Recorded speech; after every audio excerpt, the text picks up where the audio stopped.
అండి నమస్తే, నేను మీ దేవి. వెల్కమ్ టు నాదే క్రియేషన్స్. ఈరోజు వీడియోలో మనం పచ్చిశనగపప్పుతో ఒక మంచి స్నాక్ వెరైటీని అయితే చూద్దామండి. చల్లగా వర్షం పడేటప్పుడు మనకి వేడివేడిగా క్రంచీగా ఏదైనా తినాలనిపిస్తుంది కదా, అలాంటప్పుడు చాలా సింపుల్ వేలో మనం ఈ మసాలా వాడిని తయారు చేసేసుకోవచ్చు. ఇది ఎవరైనా ప్రిపేర్ చేసుకోవచ్చు అండి. చాలా ఈజీగా ప్రిపేర్ చేయొచ్చు, అంతేకాకుండా చాలా టేస్ట్గా ఉంటాయి. మరి ఎంతో బయట చూడండి చాలా క్రంచీగా, లోపల సాఫ్ట్గా, చాలా తినే కొద్దీ తినాలనిపిస్తూనే ఉంటుంది. మరి ఈ మసాలా వడిని ఎలా చేసుకోవాలో ఆ సింపుల్ ప్రాసెస్ని ఈరోజు మనం వీడియోలో చూద్దాం.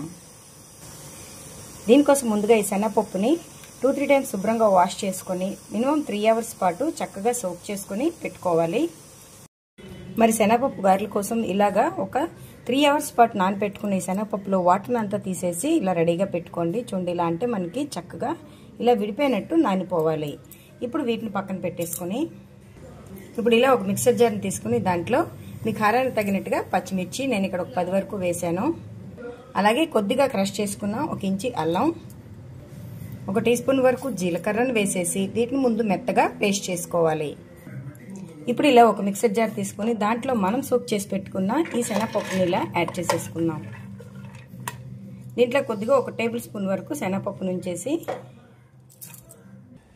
దీంట్లో కొద్దిగా వెల్లుల్లి రెబ్బలు, అలాగే మీ టేస్ట్కి తగ్గట్టుగా సాల్ట్ని వేసేసి అసలు వాటర్ వేయకుండా ముందు దీన్ని మెత్తగా మనం మిక్సీ పట్టుకోవాలి. మరీ మెత్తగా మిక్సీ పట్టుకోవద్దు, కొంచెం బరకగా ఉండేటట్టు మిక్సీ పట్టుకోవాలి.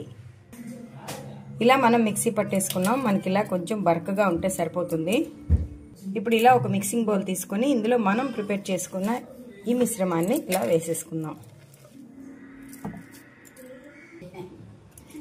ఇప్పుడు ఈ మిశ్రమంలో మనం ముందుగా దంచి పెట్టుకున్న అల్లం, పచ్చిమిర్చి, పక్కకు తీసి పెట్టుకున్న శనగపప్పు, సన్నగా కట్ చేసి పెట్టుకున్న ఆనియన్ పీసెస్, సన్నగా కట్ చేసుకున్న కరివేపాకు, మీ దగ్గర ఉంటే కొత్తిమీర కూడా వేసుకోండి, 2 టేబుల్ స్పూన్ల బియ్యపిండి, జస్ట్ బైండింగ్ కోసమేనండి, మనకి ఎక్కువేమీ అవసరం లేదు.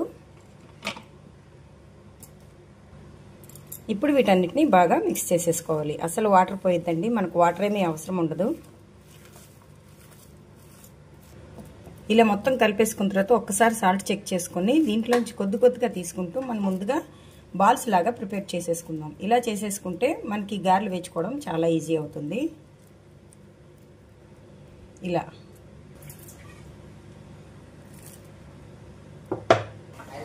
ఆయిల్ మనకి చక్కగా హీట్ అయిపోయింది. ఇలా మనం ప్రిపేర్ చేసుకున్న దీన్ని ఒకసారి ఇలా చేతిలో పెట్టి జస్ట్ ఇలాగా అంచులు అంతా నొక్కేసుకుందాం. అంతే, మనకి ఇలా రెడీ అయిపోయింది. ఇప్పుడు దీన్ని ఆయిల్లో వేసేసుకోవడమే.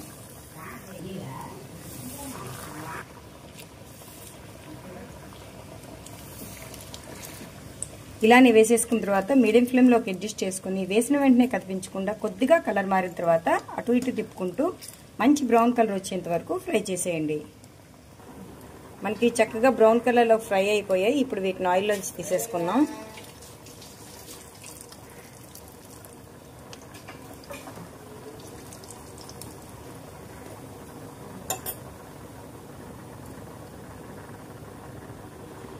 ఇలా అన్నిటినీ ఫ్రై చేసేసుకోవాలి. ఇలా ఫ్రై చేసుకుని ప్లేట్లో తీసుకుంటే సర్వ్ చేసుకుంటే ఎంతో టేస్టీగా మనకి మసాలా గారెలు రెడీ అయిపోతాయి. ఇవిదో చాలా టేస్టీగా ఉంటాయండి, చేయడం కూడా చాలా సులువు. చూడండి, పైన చాలా క్రంచీగా, లోపల సాఫ్ట్గా, తినే కొద్దీ అలా అలా తినాలనిపిస్తూనే ఉంటుంది. వీటిని ఇలా అయినా తినచ్చు, లేదా మీకు ఇష్టమైన టమాటా కెచప్ లేదా ఇంకేదైనా చట్నీతో దీన్ని సర్వ్ చేసుకున్నా కూడా చాలా బాగుంటుంది. మరి ఈ రెసిపీ మీకు నచ్చితే ఒక లైక్ కొట్టండి, మీ ఫ్రెండ్స్తో ఈ రెసిపీని షేర్ చేయండి. మరిన్ని టేస్టీ రెసిపీస్ కోసం నాదే క్రియేషన్స్ ని సబ్స్క్రైబ్ చేసుకోండి. Thank you for watching.